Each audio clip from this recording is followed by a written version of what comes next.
Well, tonight's the night we've all been waiting for. Talk about method, which is endless. The path of Jnana Marga, that's Robert's path, and I guess what I call mine. It's all about practice. Sometimes I use the term meditation, but really I mean various forms of self-inquiry, which is a subcategory of the legions of forms of introspection, any kinds of introspection, including psychoanalysis. It would be impossible for me to cover all of this material in a dozen talks because the number of internal objects are countless and the number of introspective paths are also endless. Therefore, I always recommend reading several books, including The Path of Sri Ramana, Part 1 by Sadhu Om, Chapters 7 and 8, Hunting the Eye, which is downloadable from the It Is Not Real website, Steps to Hunting the Eye by Rajiv, also on the website, and most importantly, the Nisargadatta Gita by Pradeep Apta, available from lulu.com, either as a download or as a softcover book. I know many of you want to write me endlessly about your internal states and whether they are correct states or not, or whether you're going astray. Let me say this once and for all. The journey you're about to take is likely to take many years of self-examination and introspection. You have been lost in an illusion for decades, and it can take decades to escape. Being in the illusion is a habit, and you have to break that habit by discovering a new world and contrasting those two worlds. You'll experience hundreds and thousands of different states, internal objects, and other kinds of experiences, including Kundalini awakenings, periods where nothing happens, various forms of emptiness and voids, various forms that the sense of presence or beingness can take, including identification with the body and bodiless identifications, thoughts, including the I am thought, possibly psychic powers, a flooding love, periods where you intensely believe you fully understand everything, and all other kinds of delusional states. You are exploring, for some of you, a new world. For some of you, it will be filled with sound and fury, and for others, it'll be sort of bland and weak. What you experience is totally based on who you are and from where you are starting. Now, while there are some general similarities of experiences between multiple people on the same or similar paths, most of these experiences aren't worth mentioning, and they're not signs that something significant is happening, nor are they worth interpreting. Don't be a glutton for these new experiences or wonder what they mean. Such questioning is merely the mind's interference and slows down and stops any progress, even though there is no such thing as progress, but we can get to that in some other satsang. Many people are naturally introspective. They can turn their intention from being outwards to inwards with no problem. That is, in the imagination, they can look inside the body and mind. When they look inside, they see many things. Some see lights, some may see images, others see colors, others find the void, some find a dark void, others find a self-illumined void. Others can move their attention easily around inside their body from toe to the top of their head. For these people, self-inquiry will be relatively easy. But also be aware they're not really looking into with one's physical eyes into that inner space. That inner space is purely a mental creation. But since everything is a mental creation, the experience is still a valuable learning. I want you to note that the major duality overcome with this in self-inquiry approach is the destruction of the inside the body versus the outside the body dichotomy. With awakening, one is primarily aware of a continuum of consciousness that destroys the inner versus outer distinction, and you identify with the oneness of consciousness as opposed to identifying with the body. Others who begin practicing self-inquiry look inside and see nothing. They can't turn their attention towards the internal imaginal space. This is because they haven't practiced, or because thinking and analysis are too dominant in their personality.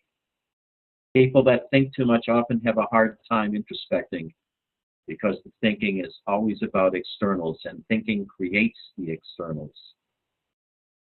So if you think too much, your external world becomes very solid and real. Ramana had one technique of self-inquiry which is always recommended for people who think too much or who were not able to introspect. He requested they ask themselves the question, who am I? Whenever a situation come up, such as taking a shower or walking the dog, one would stop the chattering mind, turn the attention around and ask, who am I?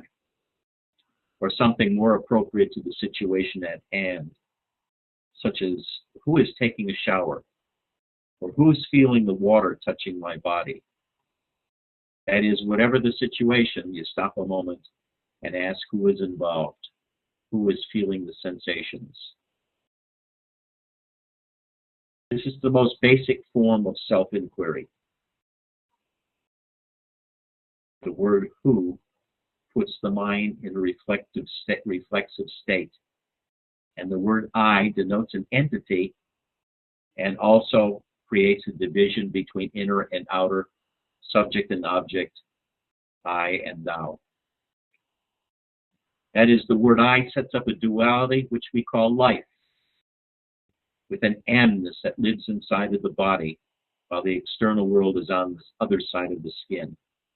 My cat's down there playing like crazy. She's on a new medication and seems to be working well. One learns how to follow that I-thought direction of attention inwards into the inner darkness, which gradually over the weeks, months, or years becomes a bright, self-illumined emptiness or void, which becomes an infinite internal space, which joins with the infinite external space and becomes one continuum that contains everything. One word more than any other for Nisargadatta would be the word am. The amness is what Nisargadatta also calls beingness, and others call a sense of presence or existence. It is looking into this sense of presence or beingness that is the major part of Nisargadatta's method as set forward in the Nisargadatta Gita. Even following the Gita's method, one finds great complexities. Because as one looks within that sense of presence, one also finds an all-pervading emptiness, or lack of presence, or a void, which is actually coextensive with the sense of presence. The primary void state is like a vacuum, existence without any sense of presence, a complete emptiness, a completely inhuman existence with no thought, no I am, no God, completely without warmth. This is one of the fundamental states that one encounters, and after the original fear of that state goes, becomes the greatest, all-encompassing silence with complete rest and peace. On the other hand, the sense of presence or beingness lies over this fundamental void state at every point. They pervade each other. The sense of presence is our humanity, our love, our creation, our existence, our creativity. This is our humanness. This is the ultimate state of love that the bhaktis seek, yet this is also the state that disappears upon awakening. Then, although there is left a vast emptiness, a vast silence, a vast peace that pervades everything. Therefore, you can see there are two kinds of oneness. There is the oneness of the all-pervading sense of presence with warmth and light, and there's the oneness of the great void, the ultimate silence, a great peace, totally inhuman and beyond humanhood, beyond love and warmth. This is the cool vacuum of self-illumined space and an infinite continuum of light. This is what the Buddhists call the self-illumined void. Ultimately, neither are you who observes these phenomena. These are some of the experiences you may have if you continue your practice assiduously with persistence and education.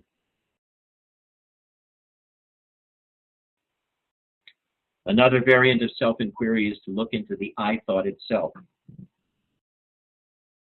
We use the word I all day long.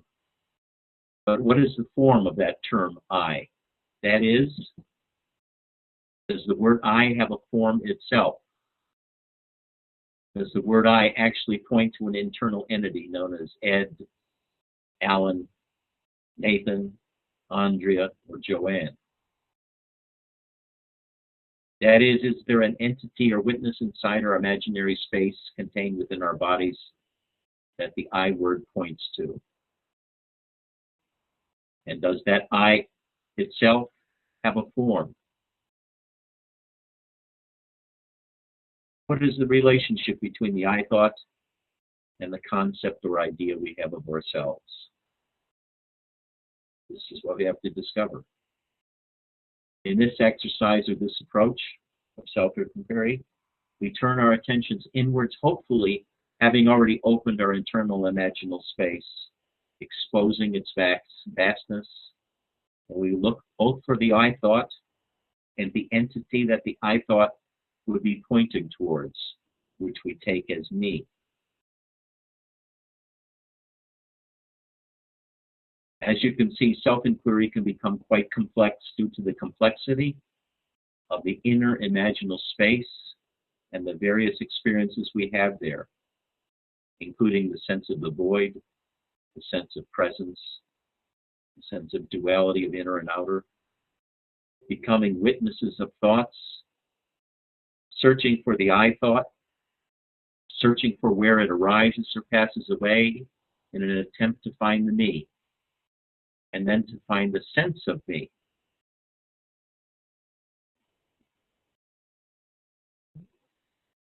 Ramana wrote a short book on this practice called Who Am I? Robert talks about the simplified method all the time in many satsang transcripts.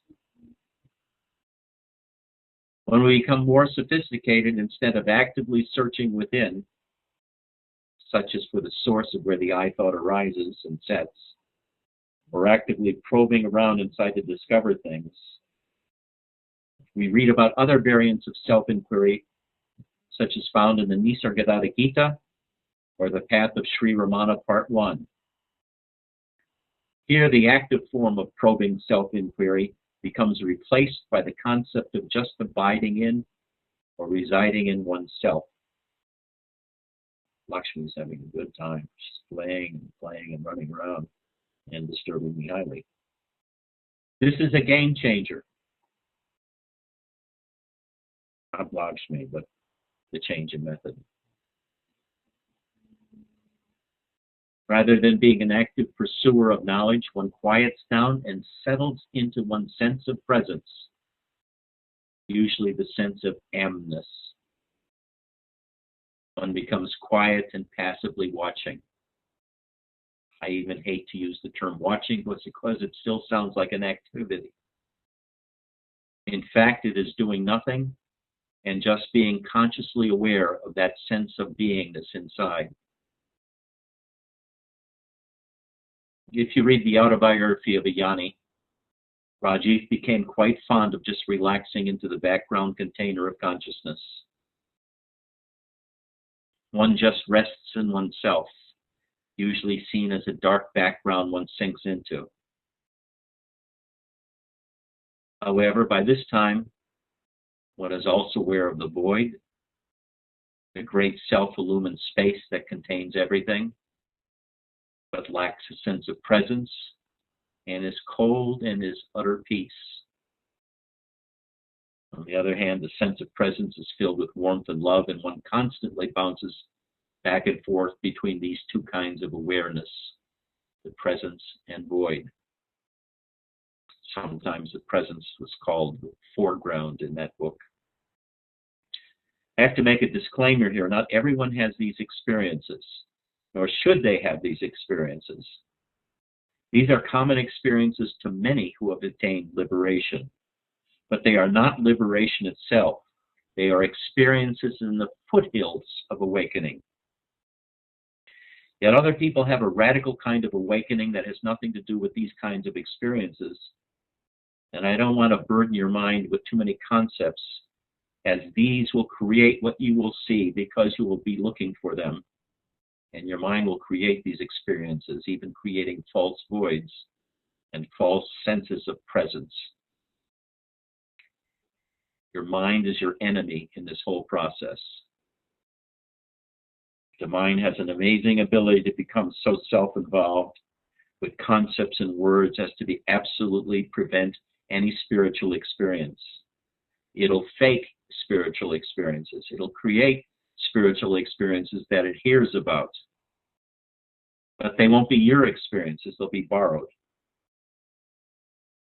The mind all too often rules us with its constant chattering, thinking, comparing, checking, speculating, and general screwing around. The mind is absolutely the wrong instrument to use to go beyond the world, because the mind is what creates the world. Therefore, the more you use the mind, the less you can escape from the world. Introspection is looking within, and at first it is active, as is the mind in the inner search. But then that search should slow down and become a beingness or restingness or abidance in one's deepest levels of experience. That is, at first we use the activity of mindfulness and of the activity of the mind to begin the introspection actively, just like the mind is actively probing.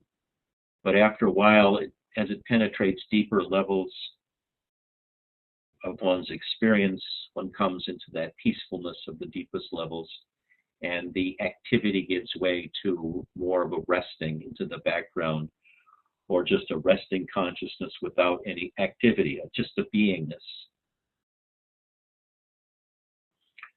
In this approach, a lot depends on one's personality.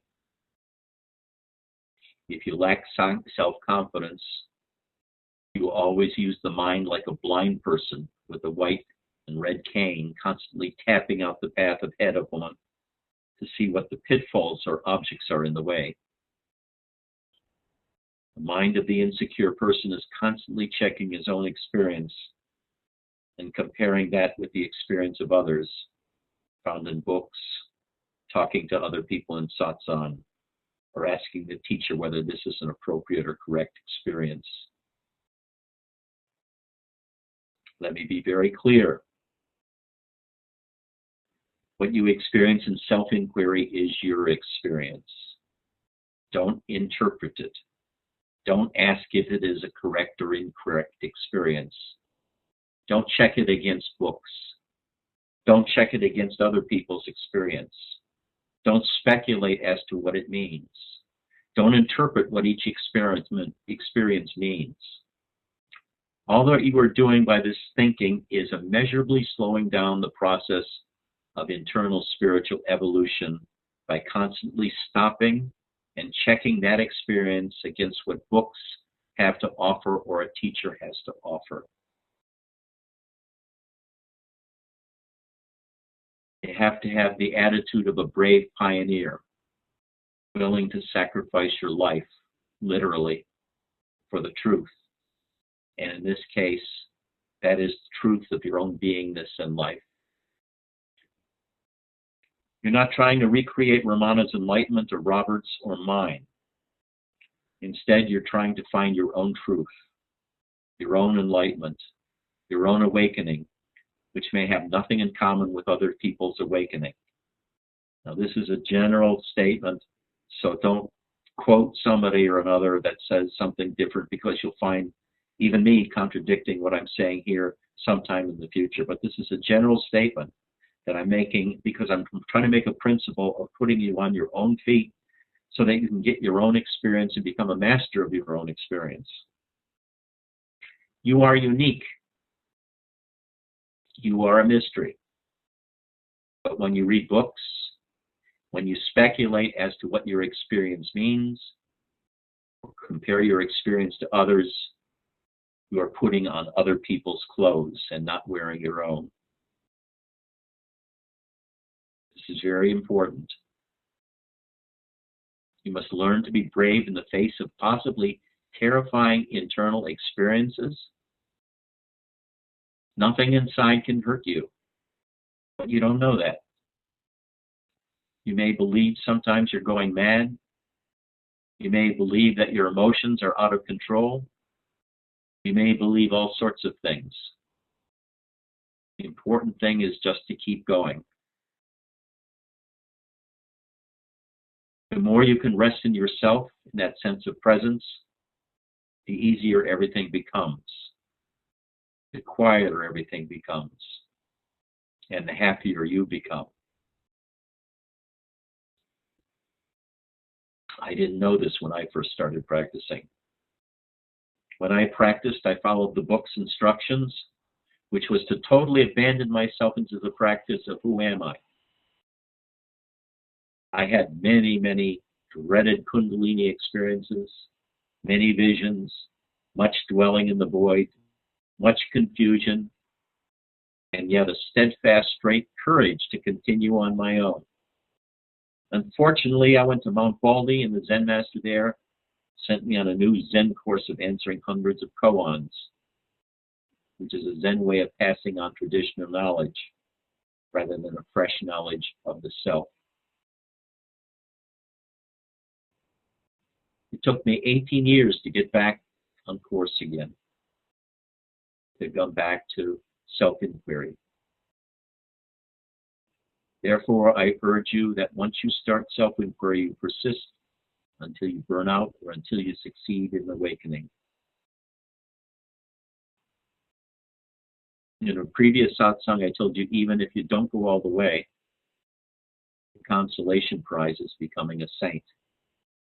Because the experience of refined senses of presence and of the increasing absence of the self, it mellows you, makes you feel compassion, makes you feel a oneness, makes you think of others besides yourself. Even everything is an illusion. One thing you will never find when looking within is the so-called ego. There is no such thing. There is no such observable entity. It is a concept only. Sometimes the ego is defined as just a thought. I think Ramana defines it as the I thought, and Michael Langdon also. Sometimes it is defined as the I thought, but nowhere will you find a human subject or soul. In fact, one does have a personality, which is a very complex thing that determines who you are as a human being and how you interact with others in the environment. Some people are bold. Some people are meek. Some are extroverts. Some are introverts. Some are thinkers, while others are feelers. Some are educated, some not. Some have good parents and some bad. Some have rich environments and some have poor environments. All of these help determine who you are as a human being, which is mostly what people mean by the term ego. You can never find an entity such as this ego. The whole developmental process is extremely complex. There are many internal objects and centers which are best examined in psychoanalysis or other techniques to find the full measure of your personality or ego. This is important. The introspection process of psychotherapy and psychoanalysis is very different from the introspection process of self-inquiry. You can't heal emotional problems with self-inquiry. Self-inquiry bypasses ego deficits and emotional pain altogether. And if you bypass it, and even if then you attain some measure of equanimity through the processes of self-inquiry, those deficits and emotional pain will continue to surface until you deal with them in the appropriate manner, like through psychotherapy or just dialogues with other people in the usual healing process of aging. But self-inquiry does not deal with emotional pain. It bypasses emotional pain. And a lot of people are unable to look inside because of the emotional pain inside of there. And it emerges through self-inquiry just as it would in psychoanalysis, because they can't make the fairly fine distinctions between doing psychoanalysis and psychotherapy and doing self-inquiry.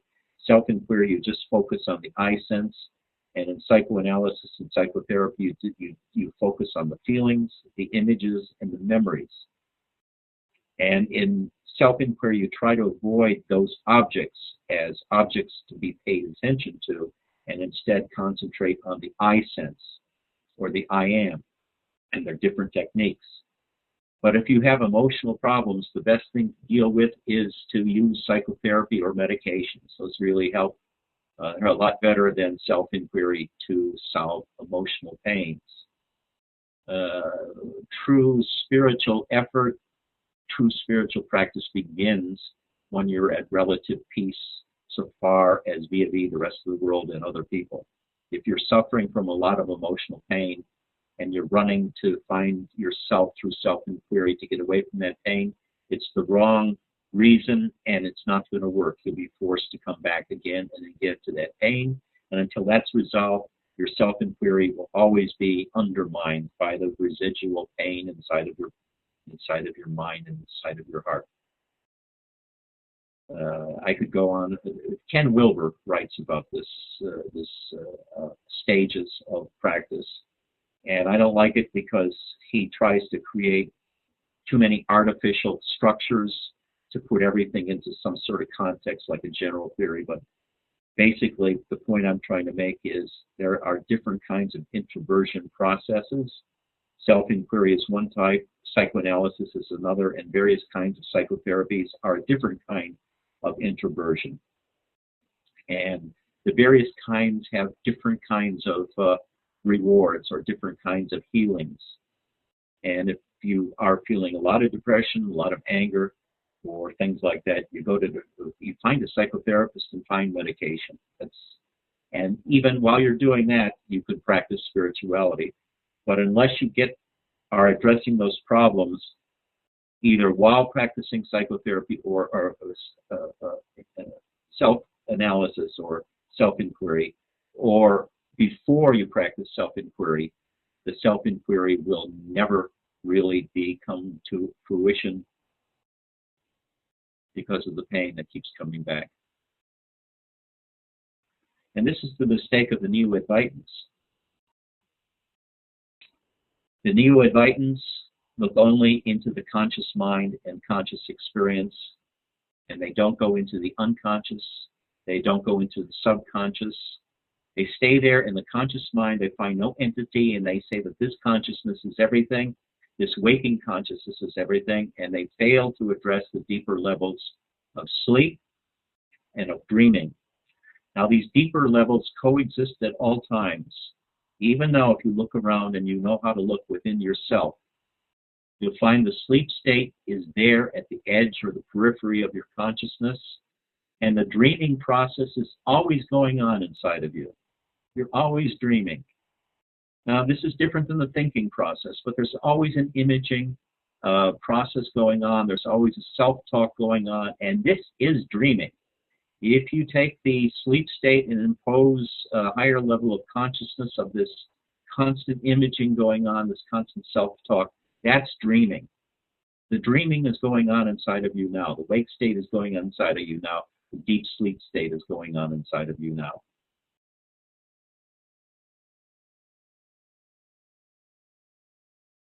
And in self-inquiry, we investigate different kinds of structures, such as the sense of presence, existence, and the void.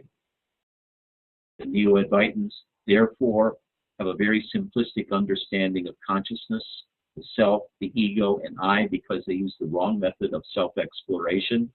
And using the wrong method and finding no ego, they assume they are beyond humanhood in a huge illogical jump to the conclusion that doesn't follow from their experience. That is, looking inside and not finding anything, you're not going to find the ego that way anyway. You can find the ego by doing psychotherapy, but if you just look inside and taking a look at the sense of I amness or the word I and try to follow the I, you'll never find an ego that way, because the ego is spread out throughout the psyche, throughout all of your experience in many, many different areas. And yet they jump to the conclusion because they can't find an ego that they are this surface consciousness. And we shouldn't make this mistake. By now, some of you may be totally overwhelmed by the perceived complexity of the process of self-inquiry. And yes, the inner world is nearly infinite in terms of the experiences it offers, especially if one has a complex mind that is constantly creating states, false images, and false experiences, and is constantly checking one's experience every minute. However, we have Pradeep Apte to thank for writing the Nisargadatta Gita, which is an exquisite meditation manual that focuses on maintaining one's focus on one's internal sense of presence, the sense of beingness, as opposed to asking, who am I? It focuses on constantly feeling and looking at and abiding in the sense of presence, beingness. That's it. Just watch that sense of beingness. It will constantly change. It has many forms. Just stay with it. The I thought and I concept are contained within the sense of beingness. One just has to watch the sense of beingness and everything will be gradually revealed. I wish I had this book. I wish I had read this book 30 or 40 years ago. The more intently you devote yourself to the method, the more quickly you'll have results. This method can take you all the way. However, you have to realize that this is only one of many methods of self-inquiry, and you'll probably experience many trying to find what's the best for you. But I highly recommend the Apte book, the Nisargadatta Gita. All methods of self-inquiry have one element in common. You turn your attention around, and instead of looking outwards into the world, you'll inwards towards your inner imaginal self and explore all the nooks and crannies of that inner subjective experiences, eventually finding your ground being, the subject around which everything rotates. Both inner and outer experience rotate around the non-changing center of your awareness, which is not the sense of me, which is not I, which is not presence, and is not the void. That ground state, that fundamental state, is the subject, is you, and is you who observes presence, the void, in the external world. Now, instead of looking for the I thought or the sense of presence, we just feel the sense of I. That I feeling will point towards the subject, the core I experience, or as in the Hindu pantheon, that will point you towards the Atma, the personal self, and eventually towards Brahman, the transcendent, the absolute. However, it's very hard to hold on to this I sense. It changes constantly until one is very subtle and focused in concentration. It is to this fundamental self that all states of beingness and experiences come and go. The waking state comes and goes to you, and you are not touched by anything in the waking state. It is one kind of dream, a cloud of consciousness that comes to you but does not touch you. The same with dreams. Dreams are like clouds of a different kinds of consciousness that comes to you but does not touch you. The same with deep sleep. Deep sleep has a heavy darkness that comes in, floats over you and envelops you, then leaves a few hours later. The deep sleep state is experienced by you at the core. You become increasingly aware of this core or ground experience, resting deeper and deeper in yourself until you watch all states come and go and finally accept yourself as that unchanging core to which all of this happens. The void is not you. The presence is not you. The mind is not you. The body is not you. The lights and illumined consciousness are not you either. You are that it that is in the center, to which all of these things are observed, but none of which touch you. This is your true being, not the sense of presence or absence, void or not void. Rather, the real you is that to which all of these experiences come, and is beyond life and death, existence and non-existence. Some refer to this fundamental state as that, or the witness, or the absolute, but the names don't matter. The real matter is to be able to locate and rest in this fundamental state, the stateless state beyond states. As you can see, this is not an endeavor that most people wrap up over a weekend. People came to Ramana and to Robert for many, many years without gaining acquisition of that fundamental state and apprehending it as one's true being. One can always get a glimpse of it, but to recognize it as your own being and to rest in it is a different thing altogether. This self-inquiry journey is generally long, but it doesn't have to be. Some people acquire it in a fairly short period of time. Others, like me, are crude and stupid, and it took me forever. Fortunately for you, because it took me so long, I learned so much about the process, and I can pass it on to you. Thank you very much.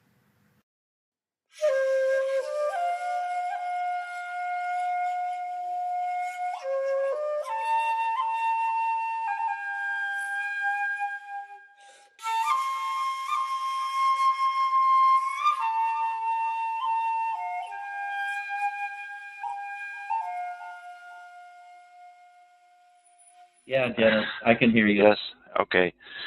Well, Eddie, I have a question about, you were talking about psychotherapy. Yes. And as far as I understand,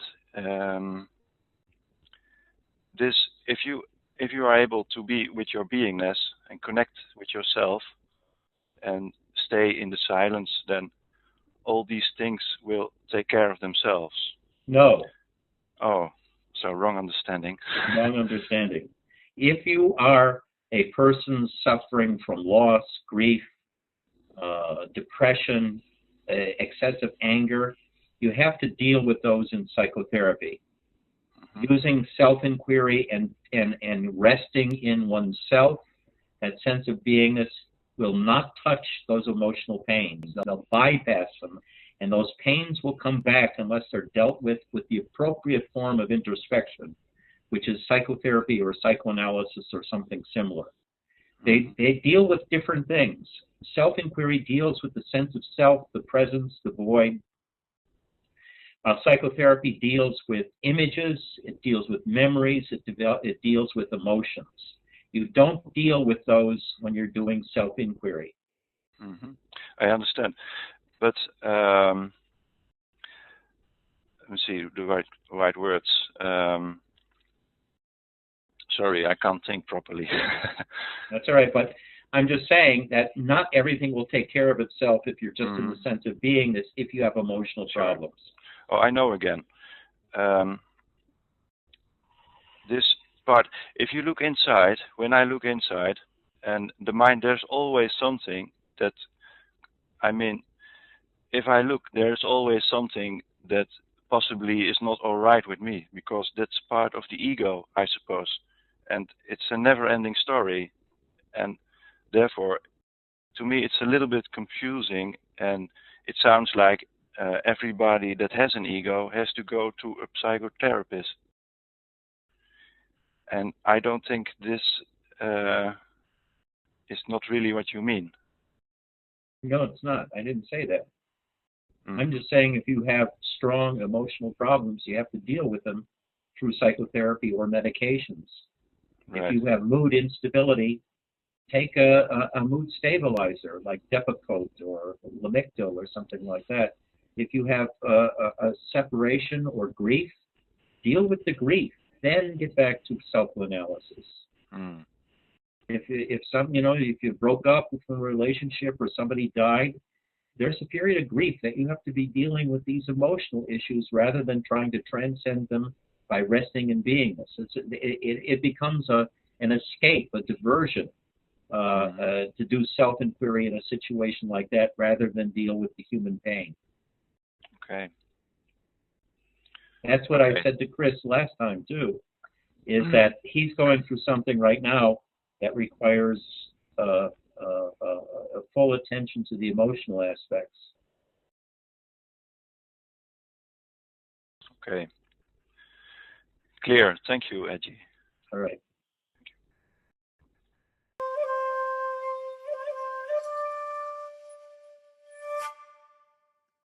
Yes. Hello, Edgy.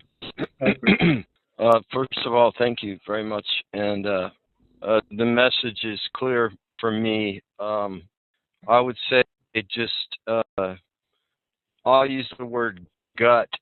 Even when I was at the ashram, I wasn't in the right place. I mean, I was in the right place, but I wasn't right for it. And hid out for a good 10 years, dozen years, in what I now feel is Neo-Advaita, hiding from these emotions. Exactly. And this Hakomi practice that I've enjoyed, this Hakomi practice that has bubbled up for me. And the thing is when I look at the vapor trail of my life, everything's been there for me.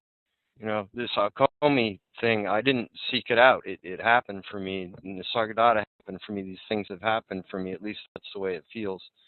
But to hear you say what you said in satsang last time, and then to have that driven home this evening, is it just feels good that I'm enjoying in this process. And it's been since July that I've been with Deirdre, and it's slow going, but it's getting there. So Good. I just wanted to thank you for that. Thank you. Thank you for coming and sharing. Yes, sir.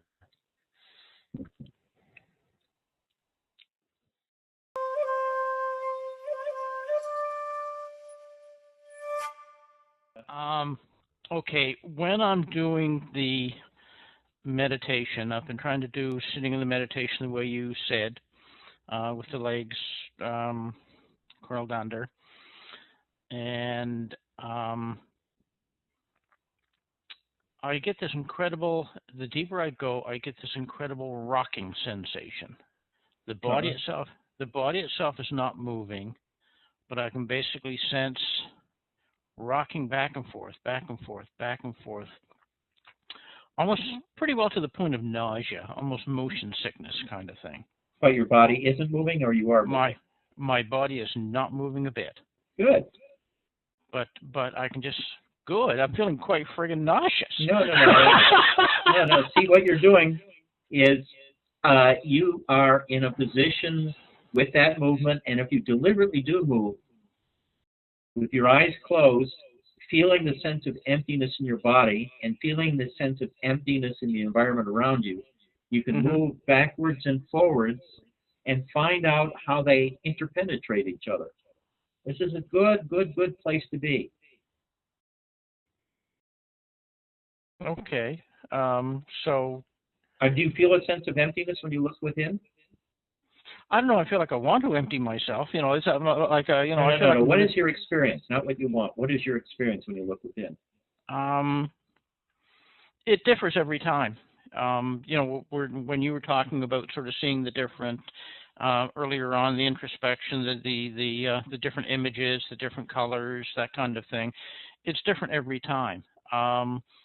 Reading the Nisargagita data, for example, where it sort of says to go back to the initial I am moment, that happened almost instantaneously and sort of shot right past that into sort I'm asking you about the sense of emptiness. Do you have a sense of emptiness?